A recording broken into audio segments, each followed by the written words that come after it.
Good morning traders. എല്ലാ ദിവസവും രാവിലെയുള്ള പ്രീ മാർക്കറ്റ് റിപ്പോർട്ടുകൾ കിടക്കാം. ഇന്നലെ അൺഎക്സ്പെക്റ്റഡ് ആയിട്ട് ഇന്ത്യൻ മാർക്കറ്റ് ശക്തമായ രീതിയിൽ റാലി രേഖപ്പെടുത്തി. ഇന്ത്യൻ മാർക്കറ്റ് മാത്രമല്ല, യൂറോപ്യൻ മാർക്കറ്റും US മാർക്കറ്റും ശക്തമായ രീതിയിൽ ഒരു റാലി ഇന്നലെ ഉണ്ടായിരുന്നു. ഇറാൻ ആണവ പദ്ധതികൾ എല്ലാം തന്നെ ഹാൾട്ട് ചെയ്യുമെന്നുള്ള ഒരു പ്രസ്താവനയായിരുന്നു ഈ ഒരു യൂട്ടേൺ പ്രധാനമായിട്ട് കാരണമായത്. ഇന്ത്യനെ സംബന്ധിച്ച് ഇന്നലെ WPI ഇൻഫ്ലേഷൻ ഡേറ്റ ഉണ്ടായിരുന്നു. 14 മന്ത് ലോയിൽ വന്ന ഡേറ്റ ഇന്ത്യയുടെ റാലിക്ക് ഒരു ഫ്യൂല് പകർന്നിട്ടുണ്ട്. ഇനി ഇന്നലത്തെ FIs TIs ആക്ടിവിറ്റീസ് നോക്കുമ്പോൾ ഇന്നലത്തെ ആ ഒരു ബൈങ് കണ്ടപ്പോൾ നമ്മൾ വിചാരിച്ചു FIs ബയേഴ്സ് ആണെന്ന്. എന്നാൽ FIs ഇന്നലെ ഇന്ത്യൻ മാർക്കറ്റിൽ 2539 കോടി രൂപയുടെ സെല്ലാണ് നടത്തിയിട്ടുള്ളത്. DIs അതിൻ്റെ ഇരട്ടി ബൈ നടത്തി 5751 കോടി രൂപക്ക് ബൈ നടത്തിയിട്ടുണ്ട്. അതുകൊണ്ട് മാർക്കറ്റ് ശക്തമായ നിലയിൽ നിലകൊണ്ടിട്ടുമുണ്ട്. കൂടാതെ തന്നെ നില കണ്ടത് ഒരു ഷോർട്ട് കവറിങ് റാലിയായിരുന്നു. നമ്മൾ മാർക്കറ്റ് ക്ലോസ് ചെയ്തതിന് ശേഷം US യൂറോപ്യൻ മാർക്കറ്റ് അതിശക്തമായ രീതിയിൽ തന്നെ പോസിറ്റീവായിട്ട് റിയാക്ട് ചെയ്തു. എന്നാൽ ഇപ്പോൾ ട്രേഡ് ചെയ്യുന്ന US ഫ്യൂച്ചർ നെഗറ്റീവാണ്.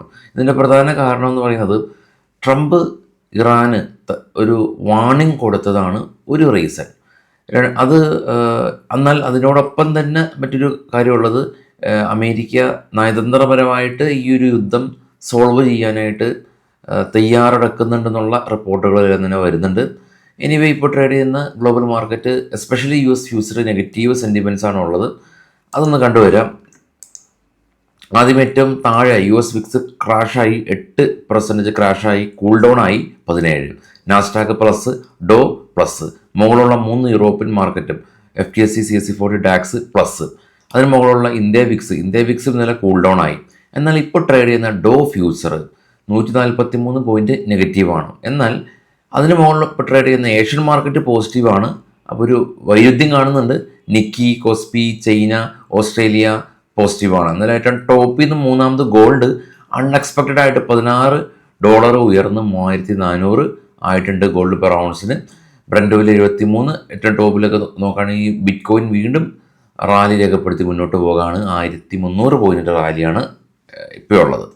ഇനി നമുക്ക് കുറച്ച് സ്റ്റോക്കുകളുടെ വാർത്തകളിലേക്ക് പോകാൻ അതിന് മുമ്പ് ഏറ്റവും ചിലവ് കുറഞ്ഞ രീതിയിൽ ഫ്യൂച്ചർ ആൻഡ് ഓപ്ഷൻ, അതല്ലെങ്കിൽ നമ്മുടെ മ്യൂച്വൽ ഫണ്ട്, ഇക്വിറ്റി എല്ലാം തന്നെ അപ്സ്റ്റോക്ക് എന്ന് പറയുന്ന ടാറ്റ ഗ്രൂപ്പ് ബാക്കപ്പ് ചെയ്യുന്ന ഇന്ത്യൻ ബ്രോക്കർ ഉണ്ട്. അപ്പോൾ അവരിലൂടെ ഓപ്പൺ ചെയ്യാം. ചിലവ് കുറഞ്ഞ രീതിയിൽ ട്രേഡ് ചെയ്യാം. അക്കൗണ്ട് ഓപ്പൺ ചെയ്യുന്ന ലിങ്ക് ഫസ്റ്റ് കമൻറ്റിൽ ഞാൻ പിൻ ചെയ്ത് വെച്ചിട്ടുണ്ട്. ഇനി ആദ്യത്തെ ഒരു ന്യൂസ് ഉള്ളത്, ന്യൂസുകൾ മാത്രമാണ്, ബൈസൽ റെക്കമെൻഡേഷൻ അല്ല. ബയോകോൺ കമ്പനി ക്വാളിഫൈഡ് പ്ലേസ്മെൻറ്റിലൂടെ ഇവർ 4500 കോടി രൂപ റൈസ് ചെയ്യുന്നുണ്ടെന്നുള്ള തീരുമാനമുണ്ട്. പക്ഷേ ഇവരുടെ പ്ലേസ് നിലവിലുള്ള LTPയിൽ നിന്ന് താഴെയാണ്. 340 രൂപക്കാണ് ഇവർ ഈ ഒരു ക്വാളിഫൈഡ് ഇൻസ്റ്റിറ്റ്യൂഷൻ പ്ലേസ്മെൻറ്റ് നടത്തുന്നത്. NTPC കമ്പനി 18,000 കോടി രൂപ ഇവർ ബോണ്ട് ഇഷ്യൂ ചെയ്തിട്ട് ക്യാപിറ്റൽ സമാഹരിക്കുന്നുണ്ടെന്നുള്ള ന്യൂസ്. ടാൻല പ്ലാറ്റ്ഫോം കമ്പനി ഇവർ ഷെയർ ബൈബാക്ക് പ്രഖ്യാപിക്കുന്നുണ്ട്. 175 കോടി രൂപയാണ് ഇവർ ഷെയർ ബൈബാക്ക് ഫണ്ടുള്ളത്. ഏകദേശം 20 ലക്ഷം സ്റ്റോക്ക് ബൈ ചെയ്യും. വിശാൽ മെഗാമാർട്ട് ഇപ്പോൾ അടുത്തിടെ ഈ വളരെ ചിലവ് കുറഞ്ഞ അല്ലെങ്കിൽ ഈ ഒരു എക്കണോമിക്കായിട്ടുള്ള ഐറ്റംസ് എല്ലാം തന്നെ വിൽക്കുന്ന ഒരു സൂപ്പർ മാർട്ടാണ് വിശാൽ മെഗാമാർട്ട്. ഇപ്പോൾ കൊച്ചിയിലൊക്കെ ഉണ്ട്. അത് അവരുടെ സംബന്ധിച്ചുള്ള ന്യൂസ് ഉള്ളത്, ഇവരുടെ പ്രൊമോട്ടേഴ്സ് ഗ്രൂപ്പ് ഏകദേശം 10% സ്റ്റേക്ക് സെല്ല് ചെയ്ത് മാറുന്നുണ്ടെന്നുള്ള ന്യൂസ് ഉണ്ട്. ഹുണ്ടായി മോട്ടോഴ്സ് കമ്പനി ഇവർ എൻജിൻ പ്രൊഡക്ഷൻ ഇവരുടെ മഹാരാഷ്ട്രയിലുള്ള പ്ലാന്റിൽ ഇവർ തുടങ്ങുകയാണ്. കൊമേഴ്ഷ്യൽ പാസഞ്ചർ വെഹിക്കിളിൻ്റെ എൻജിൻ പ്രൊഡക്ഷനാണ് തുടങ്ങുന്നത്. ICC ബാങ്ക് കമ്പനി ഇവരെ സംബന്ധിച്ചുള്ള ന്യൂസ് ഉള്ളത്, സന്ദീപ് ഭട്ടാചാര്യൻ എക്സിക്യൂട്ടീവ് ഡയറക്ടർ അതിലേക്ക് നിയമിക്കുന്നത് RBIയുടെ അംഗീകാരം കിട്ടിയതായിട്ടുള്ള ന്യൂസ് ഉണ്ട്.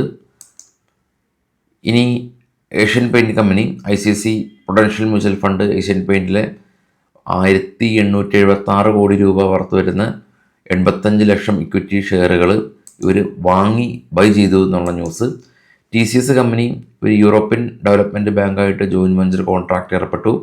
HCL tech company Eon defence എന്ന് പറഞ്ഞ കമ്പനിയായിട്ട് ജോയിൻറ്റ് വെഞ്ചർ കരാറിൽ ഏർപ്പെട്ടു. മാസ്റ്റക് കമ്പനി അവർക്ക് NHS ഇംഗ്ലണ്ടിൽ നിന്ന് ഒരു പുതിയ ഓർഡർ ലഭിച്ചു.